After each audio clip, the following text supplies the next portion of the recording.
안녕하세요 여러분. 이 도마뱀 하나가 전세계 개코 시장을 송두리째 바꿔놨다는 걸 알고 계셨나요? 원래 크레스트 개코의 색깔은 조금 생각보다 다채롭지 않고 무늬는 조금 여러 개 있었을지라도 슈퍼 달마시안, 플레임, 할리퀸 요 정도로 거의 10년 이상을 목표 발전 없이 유지가 됐었어요. 그래가지고 색의 한계는 굉장히 명확했던 이제 파충류였고, 그래서 레오파드 개코 시장에 비해 굉장히 발달이 덜 됐었어요. 이 릴리 화이트란 모프, 이것이 2010년 영국의 브리더 이제 릴리 엑조틱이라는 회사를 운영하는 닉이 이제 브리딩을 하다가 우연히 발견하게 된 릴리 엑조틱이라는 회사에서 만들어진 신규 모프예요. 특징이 무늬가 아니라 이런 색감이 영역처럼 퍼져 있다. 그동안의 크레에서는 없었던 그런 최초의 색감 모프, 그러니까 색감이 들어간 모프, 단일 화이트로 이루어진 이런 이제 모프를 검증하기 시작했어요. 이름이 이제 릴리 화이트가 된 계열도 이게 이제 브리더 회사 이름이 릴리 엑조틱이었어요. 그렇기 때문에 이제 그 회사 이름을 따서 릴리 화이트라고 명명을 하게 된 거죠. 2000년대 후반까지도 이 크레스트 개코가 어느 정도 인기는 해외에서 있었어요. 하지만 노멀에서의 그 당시 퀄리티가 많이 발전이 없었음에도 노멀에서 발현되는 화이트의 무늬는 있었을지언정 이렇게 넓게 퍼지고 덮고 단일 화이트로 이룰 수 있는 화이트 자체가 색감이 존재하지 않았기 때문에 굉장히 시장에 충격을 가져왔습니다. 그동안도 크레스트 개코에 아까 얘기했던 플레임, 달마시안, 할리퀸 등의 나름의 모프, 그러니까 슈퍼 달마시안처럼 이제 나름의 모프 정도로 이제 유지가 되고 있던 신기한 이제 개코, 그 당시만 해도 레오파드 개코 아까 얘기했던 주력이었지만서도 크레스트 개코가 어느 정도 인기를 갖고 있었습니다. 하지만 이런 단일 화이트나 멜라니스틱, 알비노 이런 정확한 모프가 없다 보니 누구도 예상하지 못한 돌연변이처럼 시장에 툭 튀어나온 이 릴리 화이트, 단일 화이트를 갖고 있는 시사 유전도 갖고 있지만 동구성의 단일 화이트를 갖고 있는 모프는 최초였던, 굉장히 시장에 엄청난 파장을 끌고 왔던 그런 장본인이 바로 이 릴리 화이트입니다. 자, 그래서 이 릴리 화이트 무엇이 특별할까요? 자, 첫 번째로는 이런 번짐이 강하고 화이트의 단일 화이트를 갖고 있다 보니 사람들이 많이 좋아하는 화이트감이 좋은 월박이 노멀을 이제 브리딩 한다던가, 아니면 세이블에 릴리를 섞어서 화이트감을 살린다던가, 아잔틱에도 릴리를 섞어서 월 작업을 한다던가, 아니면은 이제 릴리 아잔틱을 아주 하이컬로 뽑아내는가, 이런 식으로 모든 브리딩에 공통점을 갖고 있습니다. 무엇이냐? 재료로서의 엄청 큰 공통점을 갖고 있어요. 재료로서 엄청 큰 공통점을 갖고 있기 때문에 이 릴리 화이트는 약간 흔히 말해 국밥 같은 친구입니다. 약간 근본이 되는 개체예요. 단일 릴리 화이트 브리딩도 매니아층이 굉장히 두텁고, 하지만 노멀을 하시는 분도, 세이브를 하시는 분도, 초초를 하시는 분도, 아잔틱을 하시는 분도 전부 다 하이 퀄리티 릴리 화이트는 필수적으로 필요합니다. 단언할 수 있어요. 왜냐하면은 열성의 경우도 하이 퀄리티 햇 작업을 해야만 그 다음 세대를 퀄리티를 업할 수가 있어요. 노멀의 경우도 계속 무대를 쌓아가야 하는데 이런 단일 화이트, 좋은 퀄리티의 릴리 화이트를 무조건 필연적으로 브리딩에 필요합니다. 그렇게 브리딩의 재료로서 계속 쓰이다 보니 이 릴리 화이트의 시장의 등장에는 굉장히 큰 파동을 갖고 왔어요. 어떤 신규 새로운 모프가 검증을 위해서, 예를 들어 옛날엔 카푸치노를 검증하려면은 슈퍼 카푸치노 검증을 해야 된다는 말이 있었어요.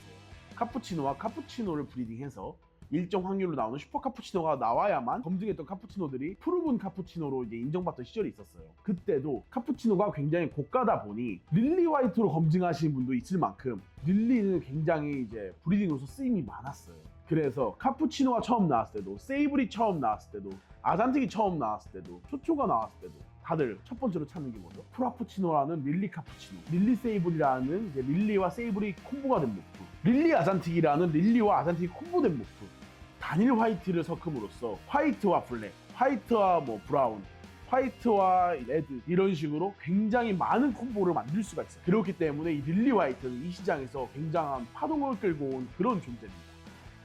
릴리 화이트의 오해와 진실. 하이 퀄리티 릴리 화이트는 굉장히 약하다라는 소문도 많이 들었습니다. 그 이유가 인브리딩을 통해 만들어졌다고 생각하시는 분들이 있기 때문이죠. 그런데 월드는 솔직합니다.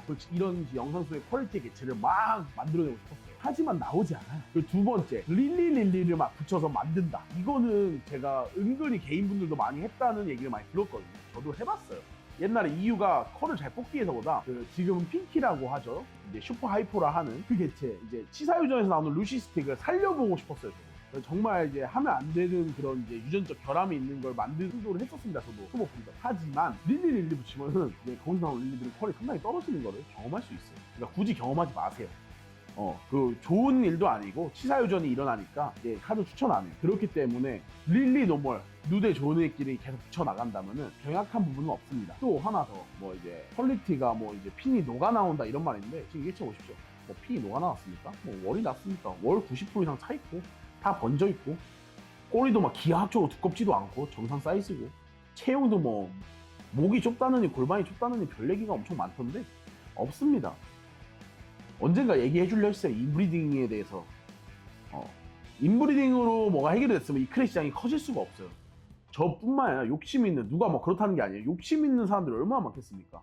정답이 아주 빠르고 쉽게 간단하게 있는데 다 그렇게 했겠죠.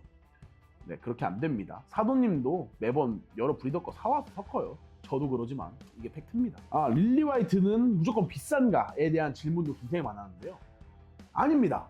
영상 속의 개체는 어릴 때부터 완벽했다는 애예요. 얼굴에 여드름 하나 없잖아요. 이 개체 보이십니까? 얼굴에 여드름 하나 없이 나와요. 몸에 오점이 없어요. 어디에도. 이런 완벽한 개체는 고가일 수밖에 없죠. 1년에 몇 마리 안 나오니까. 근데 크면서 번지는 타입, 이런 애들은 베이비 때, 미국분 때는 굉장히 저렴한 편이에요. 물론 제가 그렇게 분양한다는 거예요. 저는 차별화를 확실히 줍니다.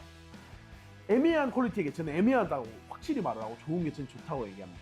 그래서 거기서 똑같이 따라오는 가격의 갭이 있어요. 어릴 때 못생겼으면은 그냥 저렴할 수밖에 없습니다. 커서 예뻐져도 어릴 때 그대로 적어놓습니다. 그렇기 때문에 저한테 문의를 주실 때 애초에 편하게 좀 쉽게 빠른 정답을 원하시면은 그냥 커서 얘가 저렴한데 좀 예쁜 개체 반려로 키우고 싶다, 이런 하얀 개체를 그냥 하얀 릴리를 찾습니다 라고 말해주면 좋고, 내가 누대 브리딩이 매우 중요한 사람이에요. 어릴 때 완벽한 개체를 찾는다고 말해주면 제가 좀 더 빠르게 찾아드려요. 왜냐면 가게에 릴리 화이트가 단일 릴리 화이트만 2,000마리 가량 있습니다. 오늘 세보니까 릴리 화이트만, 로우 퀄리티 말고 상위 퀄리티 이상 1티어만 지금 400마리 넘었고요. 그리고 이 릴리 화이트의 퀄리티의 기준에 대해서 많이 여쭤보세요. 퓨어 화이트고 이렇게 하얀만 좋은 줄 아시는데 하얀도 이렇게 보면은 얘가 사실 그냥 일반 퓨어 화이트는 아니에요. 저는 두꺼운데 하얗다는 표현을 하거든요. 이 월의 밀도나 이런 걸 보시면은 두꺼워요. 하지만 하얗죠. 이런 개체는 누대와 퓨어 화이트, 월 높이, 번짐, 밸런스를 다 잡고 있는 거예요. 이런 건 정말 1년에 아까 얘기한 것처럼 한두 마리밖에 안 나와요. 하지만 좀 이제 가성비를 따질 수밖에 없잖아요. 저희는 어떻게 맨날 좋은 개체만 다 입양하겠습니까? 그러면 여기서 이제 중요하게 생각하면 저는 항상 브리딩을 생각한다면 월높이입니다. 월높이는 기본적으로 되게 중요해요. 근데 그게 암컷이나 수컷이나 따라서도 조금 다른 것 같고, 어디까지나 저희 개인적인 견해입니다. 이게 정답이라고 하는 건 아니에요. 저는 월높이를 가장 중요하게 보고 그 다음이 이제 두꺼움을 봅니다. 좀 제가 선호하는 건 이렇게 두꺼운 화이트는 많이 없다고 얘기했다 보니 좀 누런 애들을 좋아해요. 진한 애들. 그런 애들이 릴리가 브리딩했을 때 릴리가 조금 덜 예쁘게 나올 수 있더라도 노멀이 확실하게 나오거든요. 그리고 퓨어 화이트도 오히려 진한 이제 노란 릴리에서 많이 나오는 편이에요. 일정 확률로 나오는 거기 때문에. 왜냐면 진하다는 게 무슨 뜻일까요? 형질이 강하다는 뜻이겠죠. 형질이 강해야 그나마 유전력이 조금이라도 높지 않겠습니까? 그 정도로 보고 이제 단일 퓨어 화이트만 찾고 뭐 월높이 이런 거 신경 안 쓰고 하얀 것만 찾으시는 분들도 많은데, 브리딩을 생각한다면 꼭 월높이와 이 이제 솔리드는 꼭 중요하게 보진 않아요.